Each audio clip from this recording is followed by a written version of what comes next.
हरे कृष्ण माता जी। प्रणाम माता जी। ओम नमो भगवते वासुदेवाय। ओम नमो भगवते वासुदेवाय। ओम नमो भगवते वासुदेवाय। ओम अज्ञानतिमिरान्धस्य ज्ञानाञ्जनशलाकया चक्षुरुन्मीलितं येन तस्मै श्रीगुरुवे नमः। श्रीचैतन्यमनोभीष्टं स्थापितं येन भूतले स्वयं रूपकथा मह्यं ददाति स्वपदान्तिकम्। वन्देऽहं श्रीगुरो श्रीयुतपदकमलं श्रीगुरुं वैष्णवां च श्रीरूपं साग्रजातं सहगणरघुनाथान्वितं तं सजीवम् साद्वैतं सावधूतं परिजनसहितं कृष्णचैतन्यदेवं श्रीराधाकृष्णपादान् सहगणललिता श्रीविशाखान्वितांश्च। हे कृष्ण करुणा सिन्धो दीनबन्धो जगत्पते गोपेश गोपिकान्त राधाकान्त नमोऽस्तुते। सप्तकाञ्चन गौराङ्गी राधे वृन्दावनेश्वरी वृषभानुसुते देवी प्रणमामि हरिप्रिये। वाञ्छाकल्पतरुभ्यश्च कृपा सिन्धुभ्य एव च पतितानां पावनेभ्यो वैष्णवेभ्यो नमो नमः। नम ओं विष्णुपादाय कृष्णप्रेष्ठाय भूतले श्रीमते जयपताक स्वामिनिधि नामिने। नम आचार्यपादाय निताय कृपाप्रदायिने गौरकदादामदाय नगरग्रामतारिणे। नमो विष्णुपादाय कृष्णप्रेष्ठाय भूतले श्रीमते भक्तिवेदान्त स्वामिनिधि नामिने। नमस्ते सारस्वते देवे गौरवाणी प्रचारिणे निर्विशेष शून्यवादी पाश्चात्य देशतारिणे। जय श्री कृष्ण चैतन्य प्रभु नित्यानंद श्री अद्वैत गदाधर श्रीवासादि गौर भक्तवृंद। हरे कृष्ण कृष्ण कृष्ण हरे हरे हरे राम राम राम हरे हरे। हरे कृष्ण। ഇന്നത്തെ വിഷയം ഷോഡശ സംസ്കാരമാണ്. എന്താണ് ഷോഡശ സംസ്കാരങ്ങൾ എന്ന് വെച്ചാല്, ഒരു മനുഷ്യൻ, ഒരു ജീവൻ മനുഷ്യയോനിയിൽ പതിക്കുന്നത് തൊട്ട് ആ ജീവൻ ശരീരം ഉപേക്ഷിക്കുന്നത് വരെയുള്ള ആ വ്യക്തിയുടെ ജീവിതത്തില് പാലിക്കേണ്ട 16 നിഷ്ഠകളാണ് ഈ ഷോഡശ സംസ്കാരങ്ങൾ എന്ന് പറയുന്നത്. സംസ്കാരം എന്ന് വെച്ചാൽ നല്ലതാക്കുക, അതായത് മനുഷ്യനെ സംസ്കരിച്ചെടുക്കുക, മനുഷ്യനെ നല്ലതാക്കി എടുക്കുക. അതിനു വേണ്ടിയുള്ള 16 ആശയങ്ങളാണ് ഈ ഷോഡശ സംസ്കാരങ്ങൾ. അപ്പൊ നമുക്ക് ഓരോന്ന് എന്താണെന്ന് നോക്കാം. ഒന്നാമത്തെ ഗർഭദാനം, അതായത് ഗർഭത്തെ ദാനം ചെയ്യുന്നത്. ഭർത്താവ് ഭാര്യയ്ക്ക് ഗർഭത്തെ ദാനം ചെയ്യുന്നത്. അപ്പൊ ഒരു ഭാര്യയും ഒരു ഭർത്താവും ഒരു സൽപുത്രൻ ഉണ്ടാവണം എന്നൊരു ആഗ്രഹത്തോടു കൂടി ദാമ്പത്യം ആരംഭിക്കുന്നു. ഇതിനാണ് ഗർഭദാനം എന്ന് പറയുന്നത്. അപ്പൊ ഇതിന് ചില നിഷിദ്ധമായ ദിവസങ്ങളുണ്ട്, ചെയ്യാൻ പാടാത്ത കുറെ ദിവസങ്ങളുണ്ട്. ഇതിന് നല്ല ദിവസങ്ങൾ നോക്കണം.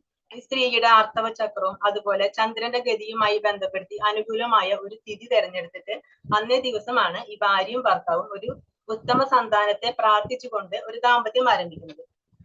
അപ്പൊ എന്തിനാണ് ഇങ്ങനെ ചെയ്യുന്നത് എന്ന് വെച്ചാല്, ഒരു കുഞ്ഞ് അമ്മയുടെ വയറ്റിൽ ജന്മം എടുക്കുന്ന സമയത്തുള്ള ഈ അച്ഛനമ്മമാരുടെ വികാരം, അവരുടെ ചിന്തകള്, അവരുടെ ഭാവം, ഇതെല്ലാം കുഞ്ഞിനെ സ്വാധീനിക്കും. അപ്പൊ അതുകൊണ്ട് നല്ല ചിന്തകളോടുകൂടി നല്ലൊരു സന്താനത്തെ ആഗ്രഹിച്ചുകൊണ്ട് വേണം നമ്മള് ഒരു കുഞ്ഞിന് വേണ്ടി ആഗ്രഹിച്ച് അങ്ങനെ നല്ല സന്താനം, ഉത്തമ സന്താനം ഉണ്ടാവണം എന്നുള്ള ആ പ്രാർത്ഥനയോട് കൂടി വേണം ദാമ്പത്യം ആരംഭിക്കാനായിട്ട്. അതുപോലെ ഇതിന് നിഷിദ്ധമായ കുറെ ദിവസങ്ങളുണ്ട്. പൗർണമി, അമാവാസി, ചതുർദശി, അഷ്ടമി, ഈ ദിവസങ്ങളിലൊന്നും ഒരു കാരണവശാലും ദാമ്പത്യം പാടില്ല എന്നാണ് ശാസ്ത്രങ്ങൾ പറഞ്ഞിട്ടുള്ളത്. പിന്നെ അതുപോലെ സന്ധ്യാസമയങ്ങളിൽ അത് പാടില്ല. അങ്ങനെ അപ്പൊ നമ്മള് ഭാഗവതത്തിൽ ഒരു ഉദാഹരണം കണ്ടിട്ടുണ്ടായിരിക്കില്ല, ഹിരണ്യാക്ഷൻ ഹിരണ്യകശിപു. അവരെങ്ങനെയാ ദിതി കശ്യപനും സന്ധ്യാസമയത്താണ് അവർ ദാമ്പത്യം ചെയ്യുന്നത്. അങ്ങനെ ആ സമയത്ത് ഗർഭധാനം സംഭവിക്കുന്നത് കൊണ്ടാണ് ഈ ഹിരണ്യാക്ഷനും ഹിരണ്യകശിപും അസുരന്മാരായിട്ട് ജനിക്കേണ്ടി വരുന്നത്. പിന്നെ രണ്ടാമത്തെ വരുന്നതാണ് പുംസവനം. അപ്പം ഗർഭധാനം കഴിഞ്ഞു, സ്ത്രീ ഗർഭിണിയായി. അങ്ങനെ ഗർഭം 2 മാസം ആകുന്ന സമയത്ത് നടത്തുന്ന ചടങ്ങാണ് പുംസവനം. ഇതിലെ ഒരു ഹോമകുണ്ടം ഉണ്ടാക്കും. എന്നിട്ട് അതില് ഭാര്യയും ഭർത്താവും അടുത്തിരുന്ന് രണ്ടുപേരും ചുറ്റിരുന്ന് പരസ്പരം കൈ പിടിച്ചിട്ട് പറയാണ്, നാം ഗർഭം ധരിക്കുന്നു, നാം ഗർഭം ധരിക്കുന്നു. അപ്പൊ എന്തുകൊണ്ടാണ് നമുക്കറിയാലോ, സ്ത്രീകളാണ് ഗർഭിണികളാവുക. പിന്നെ എന്തുകൊണ്ടാണ് ഭർത്താവ് പറയുന്നത് നാം ഗർഭം ധരിക്കുന്നു? അപ്പൊ ഇതെന്താണെന്ന് വെച്ചാല്, ഈ ഗർഭിണിയായ സ്ത്രീക്ക് ഒരു തരത്തിലുള്ള അരക്ഷിതത്വ ഭ്രമം, വ്യാകുലതകൾ, ടെൻഷൻ, അങ്ങനെയുള്ള ബുദ്ധിമുട്ടുകൾ ഉണ്ടാവാൻ പാടില്ല. അപ്പൊ അതിന് അവർക്കൊരു സപ്പോർട്ട്, ഒരു മാനസിക സപ്പോർട്ട് കൊടുക്കുന്നതാണ് ഭർത്താവ് നൽകുന്നതാണ്. അതായത് ഞാനുണ്ട്, നിന്റെ കൂടെ ഞാനുണ്ട്, അങ്ങനെ ഒരു സപ്പോർട്ട് കൊടുക്കുന്നതിനാണ് ഈ നാം ഗർഭം ധരിക്കുന്നു എന്ന് പറയുന്നത്. ഇങ്ങനെ എന്തെങ്കിലും ഇപ്പൊ ഗർഭിണികളായ സമയത്ത് ഗർഭിണിക്ക് എന്തെങ്കിലും മാനസിക സംഘർഷം ഉണ്ടാവുകയാണെങ്കിൽ അത് പ്രസവത്തെ ബാധിക്കും, അത് കുഞ്ഞിനെ ബാധിക്കും. അപ്പൊ അതുകൊണ്ട് അതൊക്കെ ഒഴിവാക്കാൻ വേണ്ടിയിട്ടാണ് ഇങ്ങനെ ഒരു മന്ത്രം ചൊല്ലുന്നത്. പിന്നെ ഭാര്യയ്ക്ക് ഏറ്റവും കൂടുതൽ മാനസികമായിട്ട് ധൈര്യം കിട്ടുന്നത് എവിടുന്നാണ്? ഭർത്താവിന്റെ കയ്യിൽ നിന്നല്ലേ. അപ്പൊ അതുകൊണ്ടാണ് ഭർത്താവിൽ നിന്ന് ഇങ്ങനെ ഒരു ഇതൊരു മന്ത്രാണ്. അതായത് സംസ്കൃതത്തിൽ ഒരു മന്ത്രാണ് ഇതിന് ചൊല്ലുന്നത്, നാം ഗർഭം ധരിക്കുന്നു എന്ന് പറഞ്ഞിട്ട്. അങ്ങനെ അത് കഴിഞ്ഞിട്ട് പിന്നെ ഈ ഹോമപുക ഉണ്ടല്ലോ, ഈ ഹോമപുക ശ്വസിക്കുമ്പോൾ കുഞ്ഞിന് ഓജസ്സും തേജസ്സും വർദ്ധിക്കും എന്നാണ് പറയുന്നത്. പിന്നെ ഇതിലൊരു പ്രത്യേകത എന്താണെന്ന് വെച്ചാല് ഭാര്യയും ഭർത്താവും ഒരുമിച്ച് പ്രാർത്ഥിക്കുന്നുണ്ട്, ഒന്നാമത്തെ സന്താനം പുരുഷ സന്താനമായിരിക്കണം എന്നുള്ളൊരു പ്രാർത്ഥന ഇതിൽ വരുന്നുണ്ട്. അപ്പൊ അതുകൊണ്ടാണ് ഈ ചടങ്ങിന് പുംസവനം എന്ന് പേര് വന്നത്. പും എന്ന് വെച്ചാൽ പുരുഷൻ. അപ്പൊ അതുകൊണ്ടാണ് ഈ ചടങ്ങിന് പുംസവനം എന്ന് പേര് വന്നത്. ഇനി അടുത്തത് മൂന്നാമത്തെ സംസ്കാരമാണ് സീമന്തോന്നയനം. അതായത് ഇത് ഗർഭത്തിന്റെ 4ാമത്തെ മാസത്തിലോ അല്ലെങ്കിൽ 6ാമത്തെ മാസത്തിലോ ഏതെങ്കിലും ഇതിൽ ചെയ്യുന്നതാണ് സീമന്തോന്നയനം. ഇതിലും സാധാരണ എല്ലാ സംസ്കാരങ്ങളും ചെയ്യുന്നത് പോലെ ഹോമം ഉണ്ടായിരിക്കും. ആ ഹോമം അതിനുശേഷം ഗർഭിണിക്ക് ഒരു ഔഷധം ഉണ്ടാക്കും. പേരാല്, ചിറ്റമൃത്, ബ്രഹ്മി, നെയ്യ്, ഇങ്ങനെ കുറെ ആയുർവേദ മരുന്നുകളൊക്കെ ചേർത്ത് ഔഷധം ഉണ്ടാക്കിയിട്ട് അത് കൊടുക്കും. അതിനാണ് ഇതിലെ സീമന്തോന്നയനം. പിന്നെ ഇതിലും ഉദരത്തിൽ കൈവച്ചിട്ട് ഭർത്താവ് പറയുന്നുണ്ട്, നാം ഗർഭം ധരിക്കുന്നു. ഇനി അടുത്തതാണ് ജാതകർമ്മം. ജാതകർമ്മം എന്ന് കേൾക്കുമ്പോൾ നമ്മൾ വിചാരിക്കും ഇത് ജാതകം എഴുതലാണോ എന്ന്. പക്ഷെ ജാതകം എഴുതലുമായിട്ട് യാതൊരു ബന്ധവുമില്ല. ജാതകർമ്മം എന്ന് പറയുന്നത് ഇത് സാധാരണ പോലെ എല്ലാ സംസ്കാരങ്ങളിലും നടക്കുന്ന മെയിൻ ആയിട്ടുള്ള ഒരു ചടങ്ങാണ് ഹോമം. എല്ലാത്തിലും ഹോമം നടത്തും. അപ്പൊ അതുപോലെ ഇതിലും ഹോമം നടത്തും. എന്നിട്ട് പിന്നെ ഇതിനെന്താന്ന് വെച്ചാല് ഒരു ഔഷധം ഉണ്ടാക്കും. ഒരു വെള്ളത്തിലൊരു ഔഷധം ഉണ്ടാക്കും, ഔഷധജലം. എന്നിട്ട് പിന്നെ ആ വെള്ളം എടുത്തു വെക്കും. പിന്നെ ഈ ജാതകർമ്മം എന്ന് പറയുന്ന സംസ്കാരം ഇവിടെ അവസാനിക്കില്ല. അത് കഴിഞ്ഞ് ഡെലിവറി കഴിഞ്ഞു, കുഞ്ഞ് ജനിച്ചു കഴിഞ്ഞാല് ഈ കുഞ്ഞിന്റെ അച്ഛൻ കുഞ്ഞിനെ എടുത്തിട്ട് കുഞ്ഞിന്റെ ചെവിയിൽ പറയണം, ത്വം വേദോസി, നീ വേദമാകുന്നു. ഇതിങ്ങനെ 3 വട്ടം കുഞ്ഞിന്റെ ചെവിയിൽ പറഞ്ഞതിന് ശേഷം നാവില് ഓം എന്ന് എഴുതും. അതിനുശേഷം നമ്മൾ പറഞ്ഞല്ലോ നേരത്തെ ഒരു ഔഷധജലം ഉണ്ടാക്കി വെച്ചതായിട്ട് നമ്മൾ പറഞ്ഞല്ലോ. ആ ഔഷധജലം എടുത്തിട്ട് അമ്മ ആദ്യം വലത്തെ മുല കഴുകിയിട്ട് കുഞ്ഞിന് മുലപ്പാൽ കൊടുക്കണം. അതിനുശേഷം ഇടത്തെ മുല കഴുകിയിട്ട് കുഞ്ഞിന് മുലപ്പാൽ കൊടുക്കണം. അതാണ് ഈ ജാതകർമ്മം എന്ന് പറയുന്നത്. ഈ ഫസ്റ്റത്തെ മുലപ്പാല് കുഞ്ഞിന് ഔഷധമാണെന്നാണ് പറയുന്നത്. അതുകൊണ്ടാണ് ഈ ജലം വെച്ച് കഴുകിയിട്ട് കുഞ്ഞിന് കൊടുക്കുന്നത്. അടുത്തതാണ് നാമകരണം, അതായത് കുഞ്ഞിന് പേരിടുന്നു. ഇത് ഈ ചടങ്ങ് നടത്തുന്നത് 11ാമത്തെ ദിവസമായിരിക്കാം, അല്ലെങ്കിൽ 28ാമത്തെ ദിവസമായിരിക്കാം, അങ്ങനെ ഏതെങ്കിലും ഒരു ദിവസം. ഈ ചടങ്ങില് മെയിൻ ആയിട്ട് വൃദ്ധരായവരെയാണ് കൂടുതൽ ക്ഷണിക്കുന്നത്. വയോവൃദ്ധര്, ജ്ഞാനവൃദ്ധര്, ഇങ്ങനെ അവരെ ക്ഷണിക്കും. അതെന്താണെന്ന് വെച്ചാൽ അവരുടെ അനുഗ്രഹം വേണം കുട്ടിക്ക്. കുഞ്ഞിന് അവരുടെ അനുഗ്രഹം കിട്ടുന്നതിന് വേണ്ടിയിട്ടാണ് അവര് ക്ഷണിക്കുന്നത്. അതുപോലെ നല്ല അർത്ഥമുള്ള പേരിടണം എന്നാണ് പറയുന്നത്. ഭഗവാന്റെ പേരുമായിട്ടോ ഭഗവാന്റെ ഭക്തരുമായിട്ട് ബന്ധപ്പെട്ട പേരായിട്ടോ അങ്ങനെ നല്ല നല്ല പേരുകളൊക്കെ ഇടും. അതായത് ഭഗവാന്റെ സ്മരണ നമുക്ക് എന്ന് നിലനിർത്തുന്നതിന് വേണ്ടിയിട്ടാണ് ഇതുപോലെ ഭഗവാന്റെ പേരൊക്കെ കുഞ്ഞിനിടുന്നത്. അടുത്തതാണ് 6ാമത്തെ സംസ്കാരമാണ് നിഷ്ക്രമണം. ഇത് വരുന്നത് കുഞ്ഞ് ജനിച്ച് 2.5 മാസത്തിനും 3.5 മാസത്തിനും ഇടയ്ക്ക് വരുന്ന ഒരു ചടങ്ങാണ് നിഷ്ക്രമണം എന്ന് പറയുന്നത്. അതായത് കുഞ്ഞ് ജനിച്ചിട്ട് 3ാമത്തെ ശുക്ലപക്ഷ തൃതീയയുടെ അന്ന് കുഞ്ഞിനെ അച്ഛനും അമ്മയും കൂടെ ഒരുമിച്ച് കുഞ്ഞിനെ എടുത്ത് വീടിന്റെ പുറത്ത് കൊണ്ടുപോയിട്ട് ചന്ദ്രനെയും അന്നത്തെ ദിവസത്തെ ശുക്ലപക്ഷ തൃതീയയുടെ പ്രത്യേകത എന്താണെന്ന് വെച്ചാല് അന്നത്തെ ദിവസം ആകാശത്ത് രാവിലെ ചന്ദ്രനെയും കാണാൻ പറ്റും, സൂര്യനെയും കാണാൻ പറ്റും. അപ്പൊ അതുകൊണ്ട് രാവിലെ തന്നെ കുഞ്ഞിനെ എടുത്തുകൊണ്ട് പോയിട്ട് കാണിച്ചു കൊടുക്കണം കുട്ടിക്ക്. ഇത് സൂര്യൻ, ഇത് ചന്ദ്രൻ എന്ന് പറഞ്ഞ് കാണിച്ചു കൊടുക്കണം. അതുപോലെ കുട്ടിക്ക് പ്രകൃതി കാണിച്ചു കൊടുക്കണം, ചെടി, മരം, പൂവ്, അങ്ങനെ കാണിക്കണം. അപ്പൊ ഈ ഒരു ദിവസമാണ് കുഞ്ഞ് ജനിച്ചതിന് ശേഷം ഈ ഒരു ദിവസമാണ് ആദ്യമായിട്ട് കുഞ്ഞിനെ പുറത്തിറക്കേണ്ടത്. ഇതിനു മുമ്പ് ഒരു കാരണവശാലും കുട്ടികളെ നമ്മൾ പുറത്തേക്ക് ഇറക്കാൻ പാടില്ല. പിന്നെ അതെന്താന്ന് വെച്ചാല് ഇപ്പൊ ഈ വെയിലിന്റെ ചൂടും അതുപോലെ അന്തരീക്ഷത്തിലുള്ള മറ്റു മാലിന്യങ്ങളും ഇതൊക്കെ താങ്ങാനുള്ള കഴിവ് ആ കുട്ടിയുടെ കണ്ണുകൾക്ക് ഉണ്ടായിരിക്കില്ല, കുട്ടിയുടെ ചർമ്മത്തിന് ഉണ്ടായിരിക്കില്ല. അപ്പൊ അതുകൊണ്ടാണ് 2.5-3.5 മാസത്തിന് മുമ്പ് ഒരു കാരണവശാലും കുട്ടികളെ പുറത്തു കൊണ്ടുപോകാൻ പാടില്ല. പിന്നെ നമ്മൾ ചിന്തിക്കും, ഇപ്പൊ ഇതൊക്കെ കുഞ്ഞിന് പറഞ്ഞു കൊടുത്താൽ ഇതൊക്കെ മനസ്സിലാവോ? സൂര്യൻ എന്ന് പറഞ്ഞ കുട്ടിക്ക് എന്ത് മനസ്സിലാവും, ചന്ദ്രൻ എന്ന് പറഞ്ഞ കുട്ടി എന്ത്, അതൊന്നും ചിന്തിക്കരുത്. പക്ഷെ നമ്മളിതെല്ലാം കുട്ടിക്ക് കാണിച്ചു കൊടുക്കണം. പ്രകൃതിയുമായിട്ട് കുട്ടീനെ ഇടപെടിക്കണം. കുട്ടിക്ക് ഇത് നമ്മുടെ ആ കുട്ടിയുടെ കോൺഷ്യസില് ഇത് ഉണ്ടായിരിക്കുന്നതാണ് പറയുന്നത്. അടുത്ത സംസ്കാരമാണ് അന്നപ്രാശനം. ഇത് 6ാമത്തെ മാസം ചെയ്യുന്ന ചടങ്ങാണ്.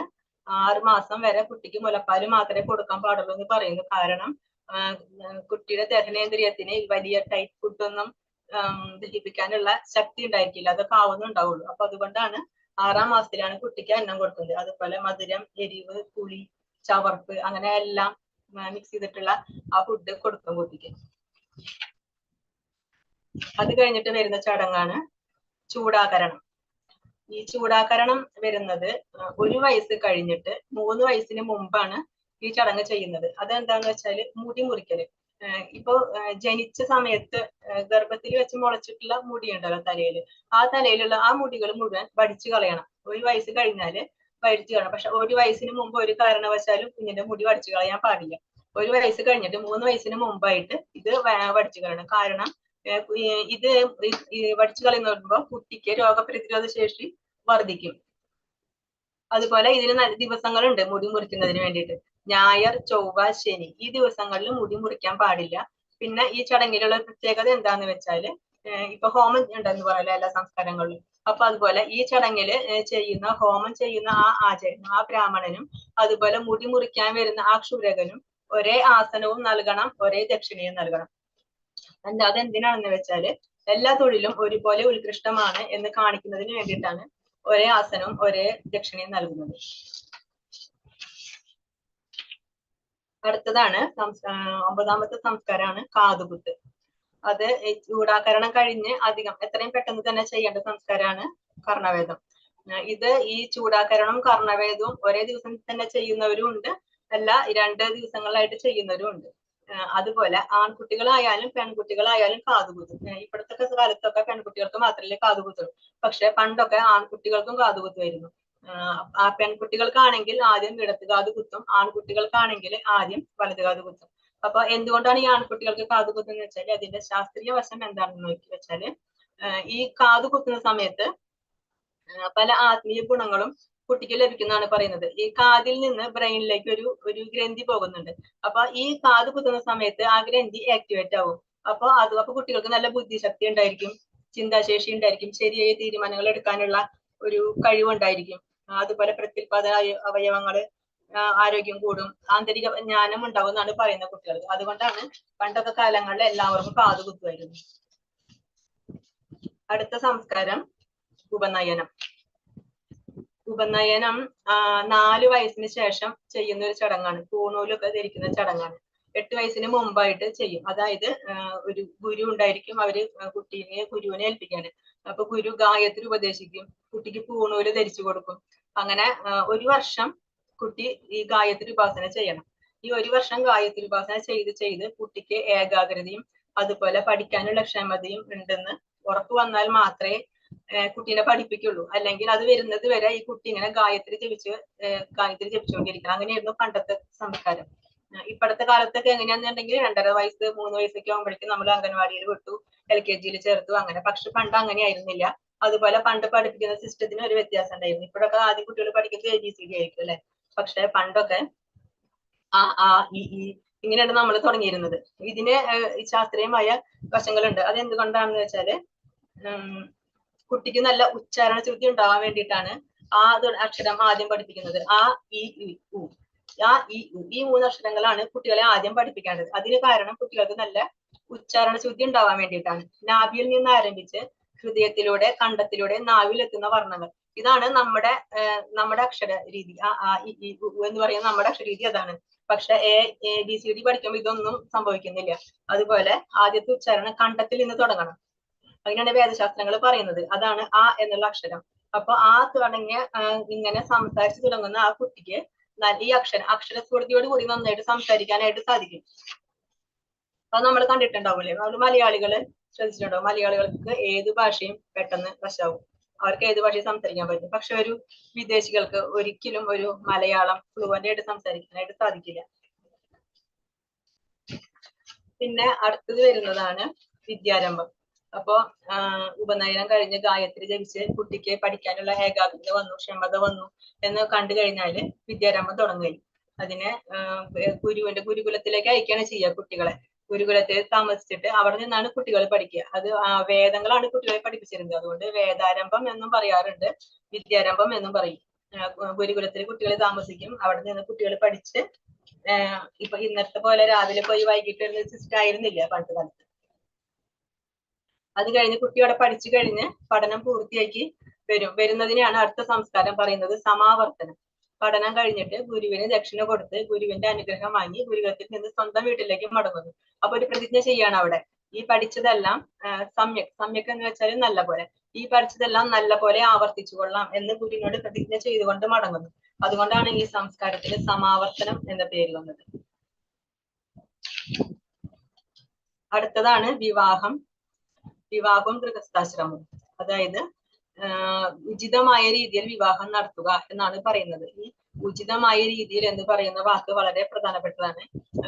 ഒരു പുരുഷനും ഒരു സ്ത്രീയും പുതിയ ജീവിതത്തിലേക്ക് കടക്കുകയാണ്. അപ്പൊ ഇപ്പോഴത്തെ വിവാഹങ്ങളൊക്കെ നമുക്ക് നോക്കിയാൽ കാണാൻ സാധിക്കാം. കോഴി, ആട്, ബീഫ് ഇതൊക്കെയാണ് സദ്യ എന്ന് പറയുന്നത്. സാത്വികമായ ഫുഡല്ല ഇപ്പോഴത്തെ വിവാഹങ്ങളിൽ കൊടുക്കുന്നത്. അപ്പൊ ഇപ്പൊ ആചാര്യന്മാര് പറയും, അതായത് ഒരുപാട് ജീവികളെ കൊന്ന് അവരുടെ ശാപവും പേറിക്കൊണ്ടാണ് ഇപ്പോഴത്തെ പുതിയ തലമുറ പുതിയ ജീവിതം ആരംഭിക്കുന്നത്. അതുകൊണ്ടാണ് ഇപ്പൊ ഡിവോഴ്സും കൂടുന്നത് എന്ന് ഒരാചാര്യം പറഞ്ഞതായിട്ട് ഞാൻ ഓർക്കുന്നുണ്ട്. അപ്പൊ അത് പക്ഷെ പണ്ട് അങ്ങനെ വിവാഹം കഴിഞ്ഞാൽ സാത്വികമായ ഫുഡാണ് കൊടുക്കുക എല്ലാവർക്കും. അതുപോലെ ഈ ശരിക്കുള്ള വിവാഹം എന്ന് പറഞ്ഞാല് യഥാർത്ഥത്തില് വേദമന്ത്രങ്ങളോടെ വൈദിക ക്രിയകളോടെ വിവാഹം നടത്തണം. അതുപോലെ ആ വിവാഹത്തിന്റെ അന്ന് വധു ധരിക്കുന്ന വസ്ത്രം വീട്ടുകാർ വാങ്ങിക്കൊടുക്കുന്ന വസ്ത്രം ധരിച്ചുകൊണ്ട് വേണം വിവാഹത്തിന് ഒരുങ്ങാനായിട്ട്.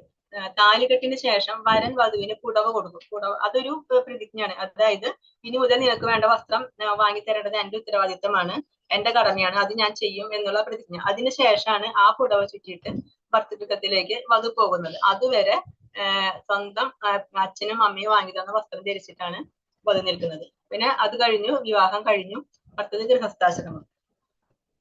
അപ്പൊ ഈ പുതിയ നവവധൂവരന്മാരെ വരന്റെ വീട്ടിലേക്ക് പ്രവേശിപ്പിക്കുകയാണ്.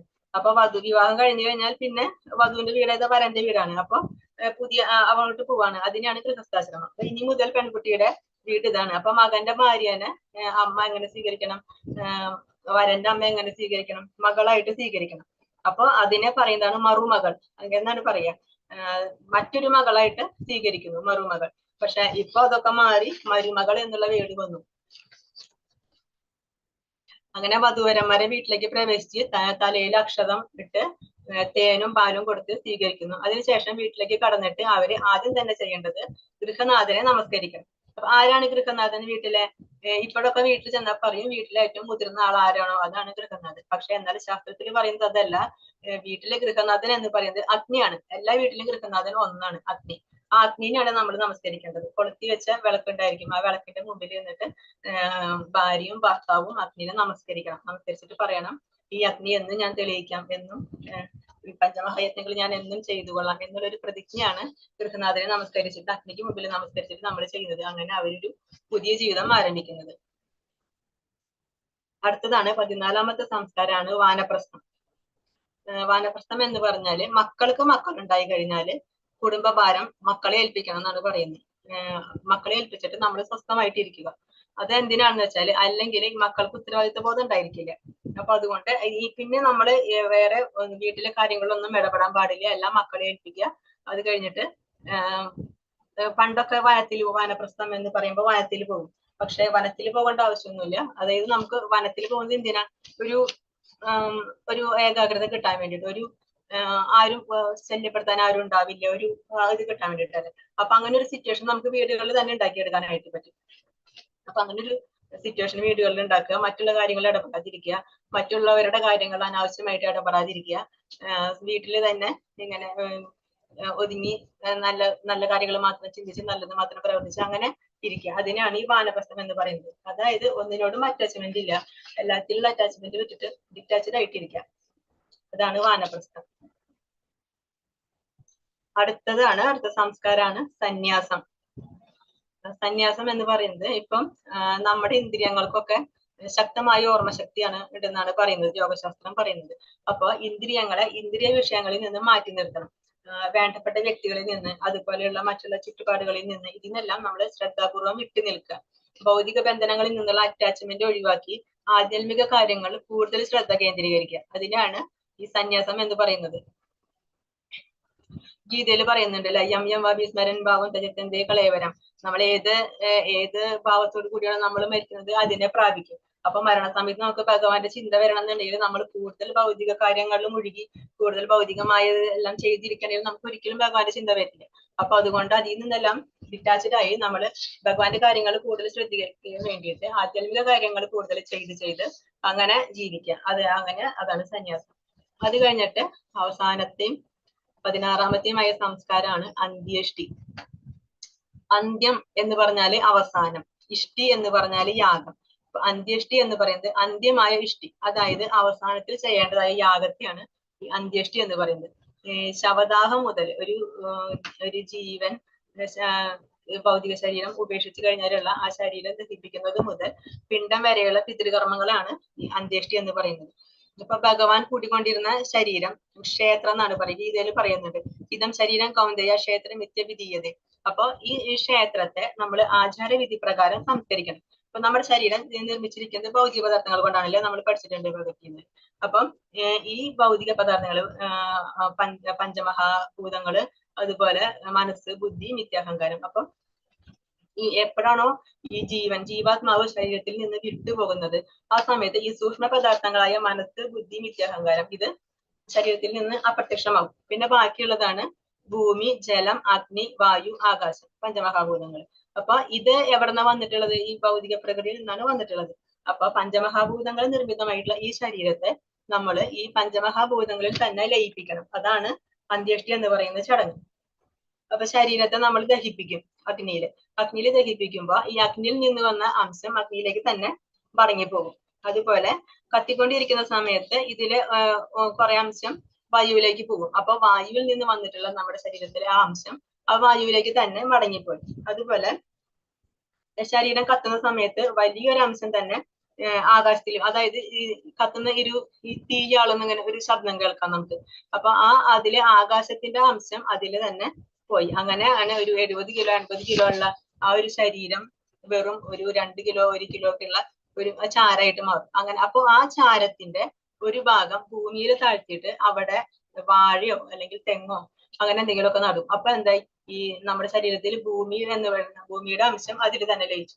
പിന്നെയുള്ളത് ജലം. അപ്പൊ ഈ ബാക്കിയുള്ള ചാരം എടുത്തിട്ട് ജലത്തിൽ ഒഴുക്കി കളയും. അപ്പൊ ജലത്തിന്റെ അംശം ജലത്തിലേക്കും തന്നെ മടങ്ങി. അങ്ങനെ പഞ്ചമഹാഭൂതങ്ങളിൽ നിർമ്മിതമായ നമ്മുടെ ശരീരം ജീവൻ പോയ ശേഷം ആ ഭൗതിക ശരീരം അതേ പഞ്ചമഹാഭൂതങ്ങളിൽ തന്നെ തിരിച്ചുപോയി. ഇതാണ് ശരിയായ അന്ത്യേഷ്ടി. അതായത് ശരിയായ ശവദാഹം ശരിക്കും ഇങ്ങനെയാണ് ചെയ്യേണ്ടത്. അല്ലാതെ നമ്മൾ ശരീരം കുഴിച്ചിടുക അതൊന്നും ശരിക്കും ചെയ്യാൻ പാടില്ല. ശരിക്കും ദഹിപ്പിക്കുക തന്നെ വേണമെന്നാണ് ശാസ്ത്രത്തിൽ പറയുന്നത്. അങ്ങനെ ഇതാണ് അപ്പൊ ഒരു 16 സംസ്കാരങ്ങൾ നമ്മുടെ പൂർവാചാര്യന്മാര് പറഞ്ഞിട്ടുള്ള പദ്ധതി. 16 ഷോഡശ സംസ്കാരങ്ങൾ ഇതാണ്. അപ്പൊ എനിക്ക് പറയാനുള്ളത് കഴിഞ്ഞു. ആർക്കെങ്കിലും എന്തെങ്കിലും കൂടുതൽ അഡീഷണൽ ആയിട്ട് പറയാനുണ്ടെങ്കിൽ പറയാം. ഹരേ കൃഷ്ണ.